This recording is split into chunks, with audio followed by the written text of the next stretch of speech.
Wala bang kasalanan si Mama Mary? Ang kasagutan niyan, Matt, na bakit walang kasalanan si Inang Maria sapagkat siya po ay ipinreserve na ng Diyos para sa malaki niyang role po sa kaligtasan, no? So, lahat naman tayo according kay Saint Paul sa Roma 3:23 ay nagkasala. Pero si Maria ay wala sapagkat in every general rule meron pong exception, no? Like for example, lahat tayo ay namamatay, no? Lahat tayong tao ay mamamatay. Pero except may exemption diyan, sila Enoch, no? Yung mga tao na hindi dumaan ng kamatayan, no? At ganun din po si Inang Maria, no?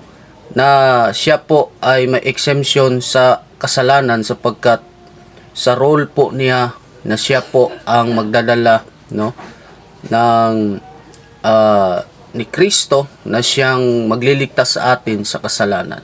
So yun po ang kasagutan, Matt, ng yung katanungan patungkol sa pagka walang kasalanan or pagka immaculate conception ni Inang Maria. So for more videos, just follow my Facebook account, YouTube channel, no? Share, comments, and subscribe.